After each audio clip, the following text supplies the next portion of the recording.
Hello, everybody. Robert Rose here, Chief Strategy Advisor with the Content Marketing Institute. And well, Mark, here we are again, a year later. And I think I'm pretty sure that we were supposed to be out of the house by now. And we're still here talking like this. I mean, I'm super happy to be here and chatting with you a little bit today about what's going on. But come on. I mean, we got to get out of the house at some point, right? At some point, no doubt. Yeah, I think our last time we chatted was a little over a year ago. And yeah, we were thinking that was going to be maybe a short-lived window. And as you said, here we are still in our houses. Yeah, it's been an amazing 18 months. That's for sure. And so, well, let's talk a little bit about what's going on right now, because we both have such great lenses into what's happening on marketing and strategy and content and all the things that are going on there. And one of the things that I would love to get your take on, just to start things off, is something, so much of what we've seen over the last 18 months has been the pace, and conventional wisdom. You would have thought, oh, everything's going to slow down and we're going to, everything's going to be in this sort of come back slowly and, crawl, walk, run idea. But it feels like to me, and again, would love to get your perspective on this, is that the pace at which marketing teams are working these days and the pressure that the CMO seems to be under seems to be greater and faster than ever. And I'm wondering, from what you're seeing out there, I mean, what does this marketing evolution look like? What kind of programs are really starting to evolve here coming out of the pandemic in a hopeful way here as we sort of wind down the third quarter of 2021? I think, it's great to be chatting again. And it's a great question, because at the top of, the conversations we're getting into with some of the marketers that we work with, pace becomes that topic of, do we crank it up or do we just become really smarter with what we have to work? And, I still feel like, we're coming out of a pandemic. We're maybe getting into a second wave or a third wave, however they categorize it, of a pandemic. And marketers now are faced with, there's the sensitivity around what they're producing on the content side, whether it's the tone. We talked about that last year as well. But when you get into the pace of it all, the dynamics of both the buyer and the audience and the way at which they're consuming the content has changed a little bit.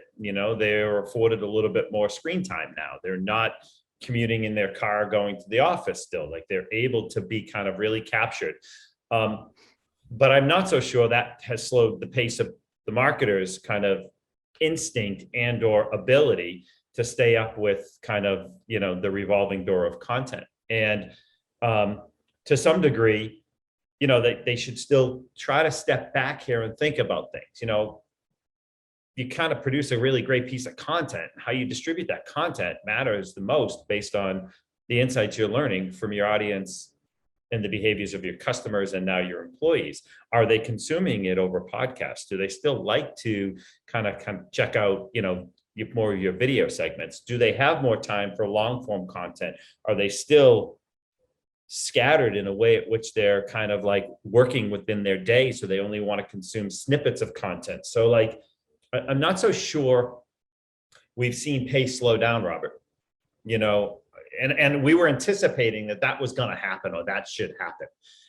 One of the recent stats we pulled out of our content fitness report, which is going to be dropping in a few months here, is kind of like that pace of content. What are you accustomed to doing? And most of the people that submitted from that survey, and this is to some of the top CMOs out there, was about 38% of that user base, so called 40%, still want to produce between 6 to 10 pieces of content within a given month. I mean, think about that for a second, right? You're producing a single piece of content, and maybe not all of that content's premium, but it might devalue an overall campaign that you've kind of got in the works for a period of a month, 2 months, or 3 months, because now your mind is going over to the pace of content. And are you really focused on pulling out most value of that content that you're creating within that campaign? And I doubt that's the case. And we need to really step back and look at it that way, because I think you're just going to get these teams on treadmills when they should really be slowing down and walking with the content a little bit more. You know what I mean? And kind of putting it into and distributing it in different formats and ways. It's funny. I mean, we're seeing the exact same thing. And I think how, I mean, obviously we have a very sort of, very thick glasses, as it were, in terms of the lens that we see, which is, primarily content marketing and content strategy. And I think one of the most pronounced things that sort of aligns exactly to what you're talking about is we've seen brands come out of this with a pressure to be more, some are calling it more resilient. Some are calling it, the ability to bounce back, bounce forward, grow, all of those things. But what we're seeing is that the idea of having a team focused on, okay, there's a team over there, they're editorialists, they're journalists, they're, creative people, and they're going to make our thought leadership blog, or they're going to make our thought leadership stuff. And then we've got this other group over here. They're going to make marketing content, and they're going to make brochures and make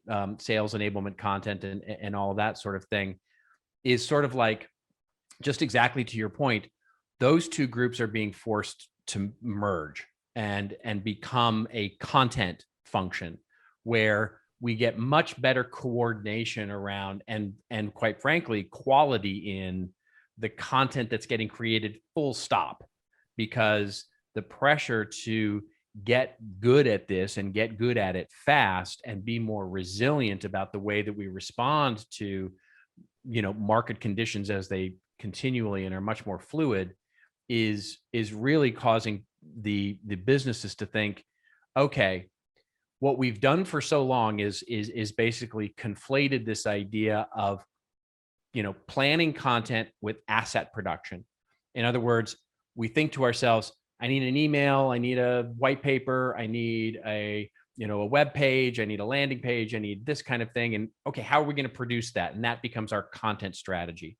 And rather, we now start to see brands really taking a step back and saying, okay, we need to figure out what content we're going to create, and then figure out how do we scale it across all of these channels. So pulling back and making planning, actual creation planning, a step that actually, helps us scale and get more stuff out the door, but does so in a way that sort of manages the quality of all the content, not just like, oh, we've got a great blog, but our marketing materials really suck, or Right. we've got great marketing materials, but our blog really sucks, and sort of getting much sharper about it all the way around.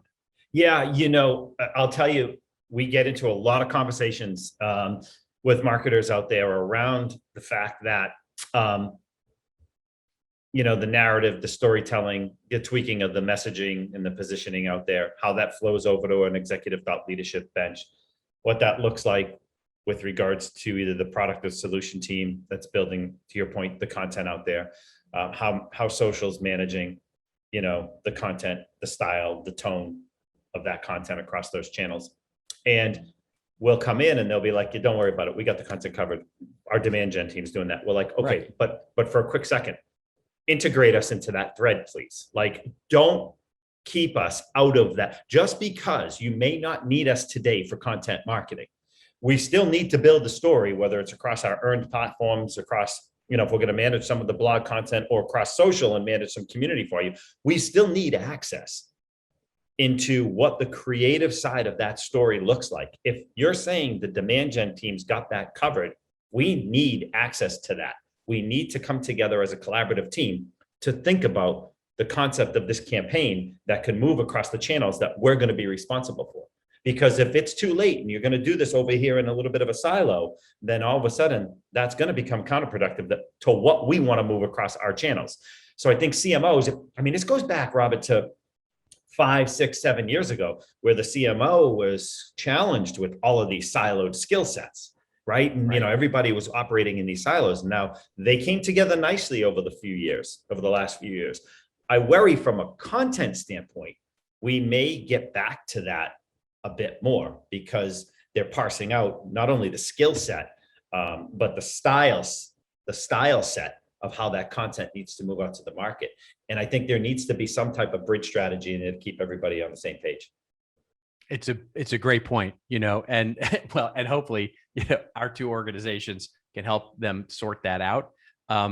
but I think it's fascinating that you mentioned it. I was just saying this to a colleague the other day where we were talking about, you know, this idea of scale, in many cases comes down to the fact where we say, okay, we'll just, just reconfigure the same piece of content to be, to be available at the whole, in multiple expressions. And so the classic example of this is, at the awareness stage, we have a case study. And then you actually go in and actually learn about thought leadership, and the thought leadership white paper, it mentions the same case study that you just read. And then you actually go and talk to a sales guy who gives you a demo, and the demo, in the middle of the demo of the product, he's talking about a use case of the same case study you just read. And then you go and actually get to the end where you're, talking about procurement and all of that. And guess what? You're using the same case study again as your testimonial. And it's sort of we're trying to scale so much that we never sort of give a journey or customer experiences that differentiate from each other throughout. So you never know where you are as a customer. And quite frankly, you don't care. You lose interest because, squirrel, right? Everything else we've got to deal with, but we've got to get much better. And to your point, this idea of worrying about getting siloed again with content is a huge challenge, because everybody has their own agenda, right? Demand gen has their own agenda, sales and has their own agenda, brand has their own agenda, PR and comms has their own agenda. And if we don't figure out a way to conjoin those things into one idea, we're always going to be, delivering sort of mediocre content at every step. Yeah, it is spot on. I feel like I don't think we're ever going to lose the challenge of pace. And I think that's just going to be inherently involved in everything that we do as marketers moving forward. Oh yeah, you know what? Oh yeah, you dropped your newsletter last month. Oh yeah, you dropped a bunch of email campaigns. You put out 4 case studies. You did a bunch of Q&As in your blog post, blah, blah, blah, blah, blah. At the end of the day, at the end of that month, you're producing 10, 12, 15 pieces of content. Okay, so like, are you then, does that customer or does that prospect just become exhausted with the brand because you're just slapping content out there for the sake of slapping it out there? Right. And does the Checking pace of content and does the pace of content breed laziness? And if it breeds laziness, to us, that's going to be, the absolute black eye to content marketing, kind of remaining very, very relevant and valued in the overall orchestration of these campaigns. I mean, it's like, I see exactly what you're talking about. I've experienced that same scenario of, you're repurposing a case study 7 different ways till Sunday. And, okay, enough's enough. I could cite that case study back to you before you even send me your next email. Exactly. It's like, what else is different? Can you share with me other people that are in similar growth stages? Can you give me somebody that's at my title that I could kind of see maybe best practices or challenges and pain points that they're experiencing right now, so I can kind of put my own scenario into that bucket? Like, think differently about a voice of the customer program rather than just, it's all about the success of the case study. Like, shake it up a little bit.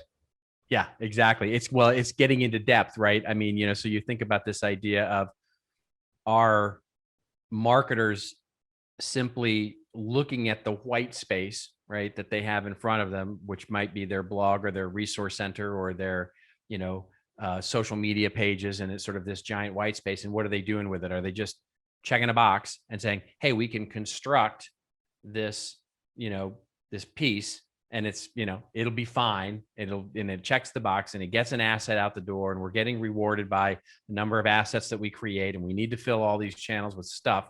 So we're just, it's literally time to make the donuts. And so we check boxes and we make content and we make content and we make content. And then, but we never take the time as a business. And this is where it really becomes a business imperative to create, right? Think about and take the time to think about, in this increased paced world, but to actually purposely slow down and think about, what are we creating? What do we love to talk about? What do we stand for? What's our purpose? Why are we doing this? And create something that is truly valuable. And and take that time to not just check a box and get the asset out the door, but to rather really think it through and, yeah, fall behind purposely on the pace of the amount of content that's getting created, but do so purposely and make bigger bets on some of these more interesting, deeper, more meaningful ideas that we'll love and that will differentiate us out there, instead of just saying, yep, we got it, we've answered every question that a customer can have, and let's do it again, and let's check the box and write a blog post about it. Right, right. I would love to see more of the kind of common thread of, if you're looking at a customer or a potential customer experience, they're going to be concerned with a lot of different factors. Obviously, the value they're going to get out of whatever they're purchasing from you, and, the pain point at which you're solving for them. But what if you think about that customer journey in a few different buckets? What if you think about it from, onboard through month 3? What's that experience look like? Because, oh my God, I need to kind of, digest the fact that I'm going to make a big purchase now and move from something that I'm comfortable with, but I'm not getting the value out of. So what's my onboarding experience look like? Oh, what's my experience look like working with you as a brand at year 1? What type of return am I going to get out of that? Like, oh, now you're going to pull me into more of an advocacy and a loyalty program. What's that look like in year 2 and 3? Like, what customers have been working with you that have evolved and grown their business with you, and you've grown with them? Like, I want to see all of those experiences in the form of a single voice of a customer that we want to profile out there. But you don't see much of that. You see the flurry leading up to the pipeline and the consideration to purchase, but you're not really peeling apart, like, why aren't you buying it? It can't all be driven through price. Is it because it's a complicated onboarding process? Is it because somebody's hit you with more value that you need to add into the solution that you're offering out there? I don't know. There's different ways that you can splice and dice the voice of the customer program to kind of go against what you just said earlier, which is one case study distributed 7 different ways. If you can only do that because you only have one single case study to distribute that way, well, then splice and dice it differently. Yeah, it's amazing. And I think, I have to think that in many ways, there's certainly the context of the pandemic is certainly a culprit here. The remote work and work from home and the lack of ability and to really, I think, collaborate is something that we've seen certainly be a more pronounced, certainly a driver of, hey, we need to get better coordination here because of the sort of forced separation of resources to be able to do this. But I think tech, and I think the MarTech has been a big culprit here as well, which is this increasing pressure that we see on tech to be a proxy for scale, right? A proxy for speed.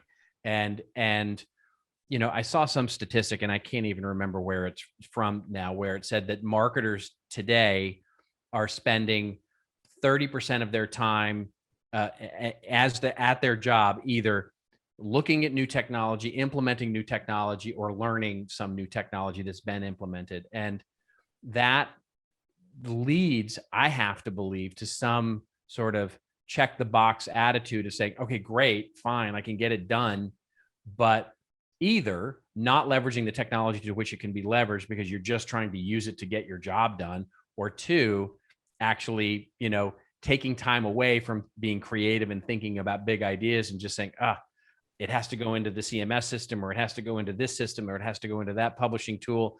And I'm just going to get the thing done so I can get it in there and check the box and meet my metric that I actually click the big red publish button, and away we go.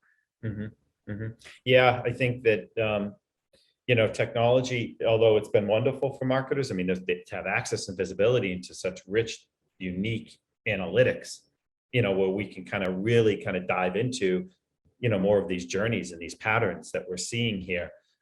It cannot replace, the ideation and the creative side of what should take place amongst both the team as you kind of collaborate on these campaigns.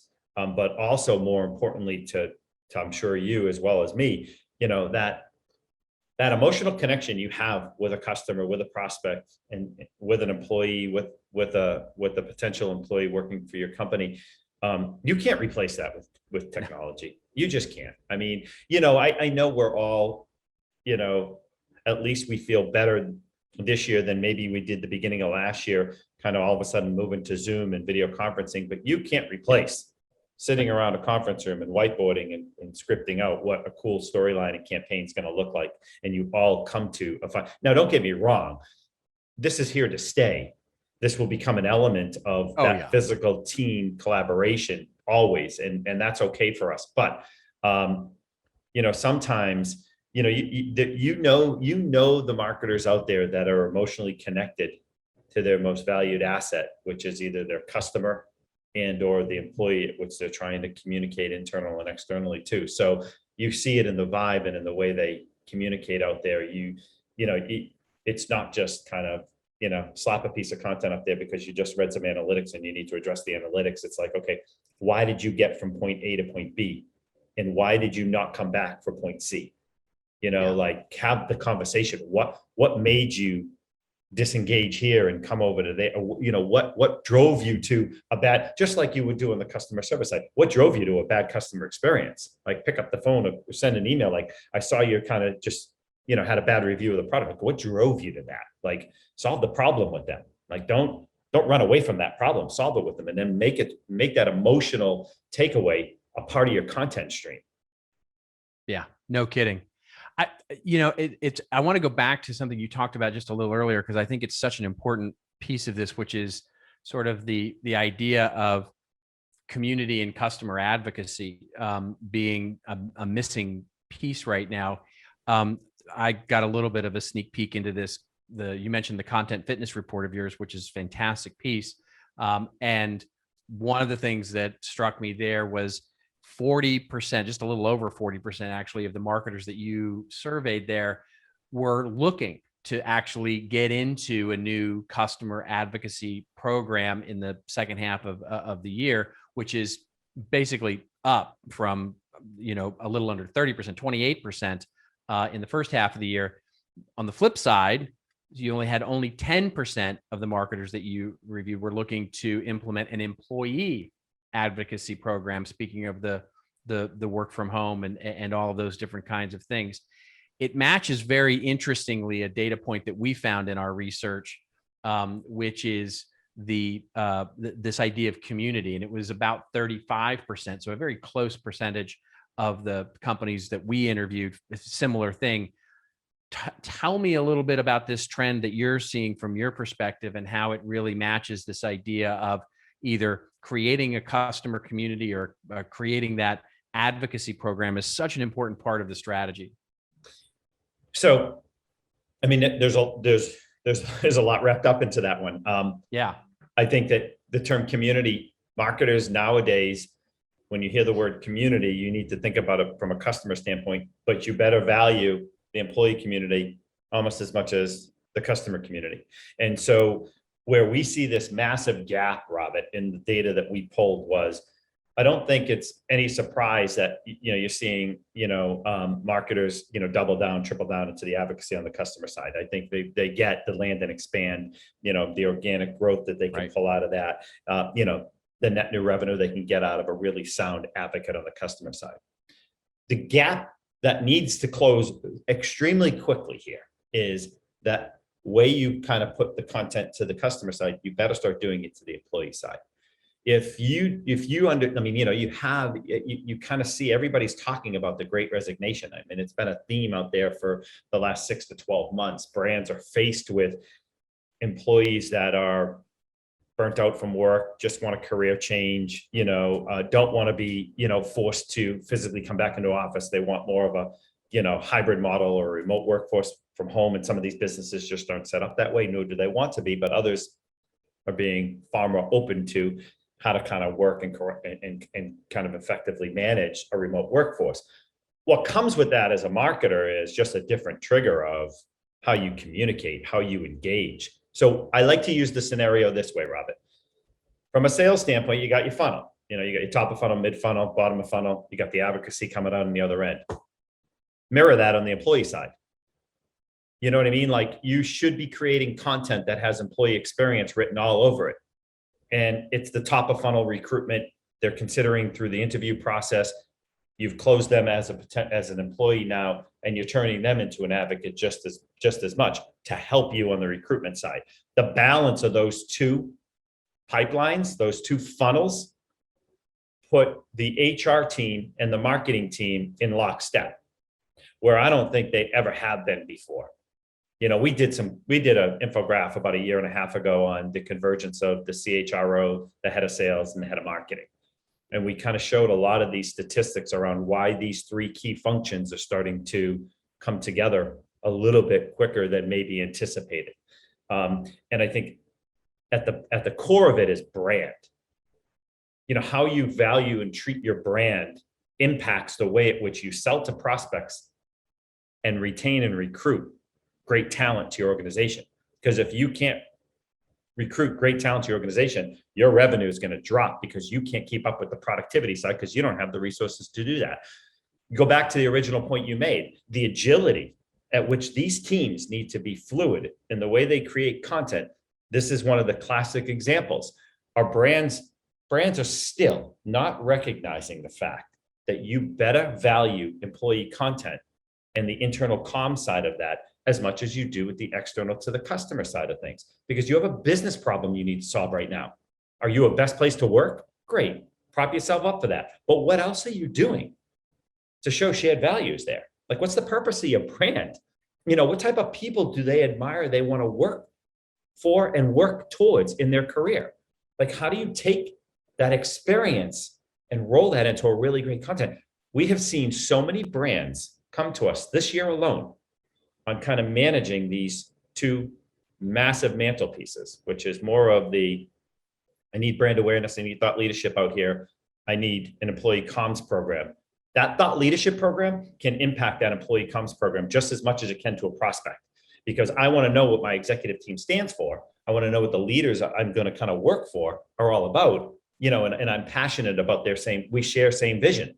And so, like, that is still a moving object. It still hasn't settled into, okay, 40, 50% over here on the customer advocacy, 40, 50% on the employee advocacy. I think this has a lot of catching up to do.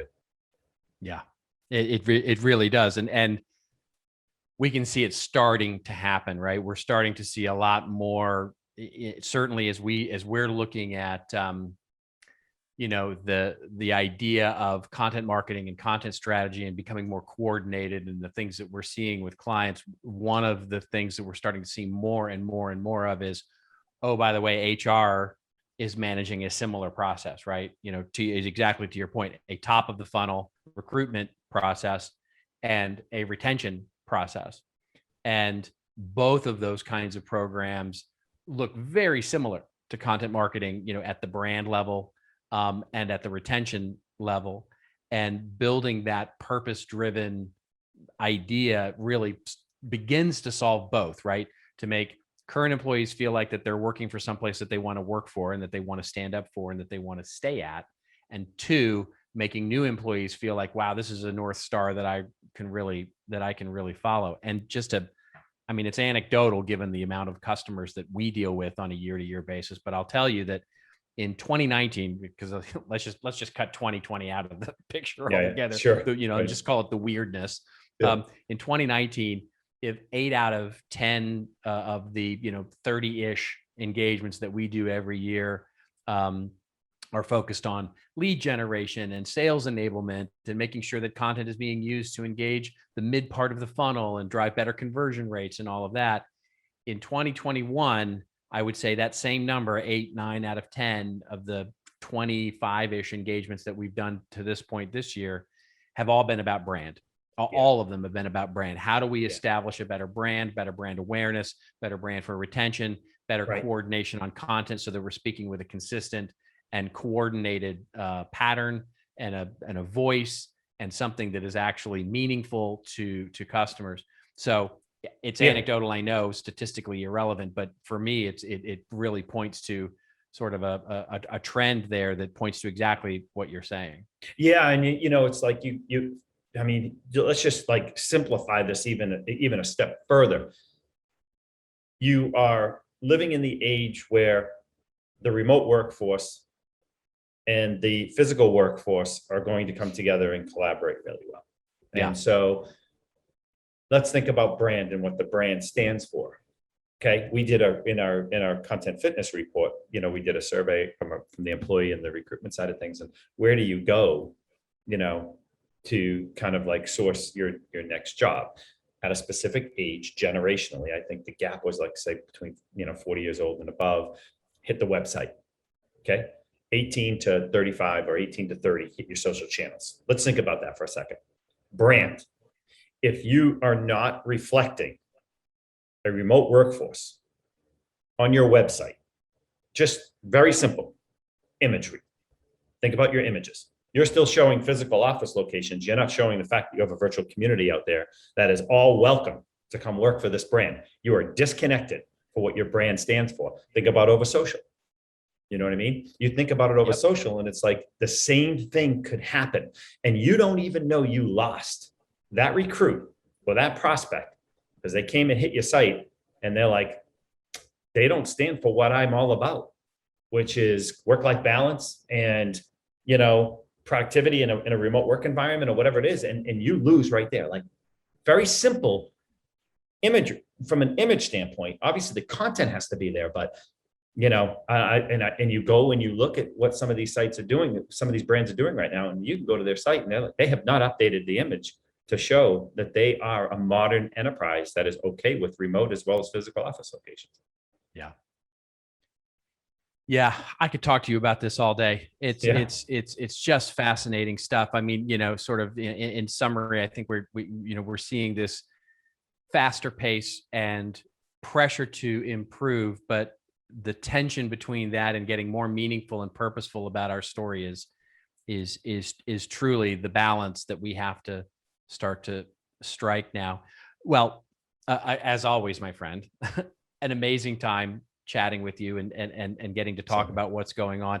Hopefully the next time we get to do this, we get to do it in person, over some good beverages. And we get to talk about the fun things. I know we talked a little bit about the content fitness report. We're going to put hopefully a URL there where people can get that, so that people can download it and see the full scope of the results. And again, it's just fantastic work. And Mark, thank you so much for the wonderful chat today. It's been great.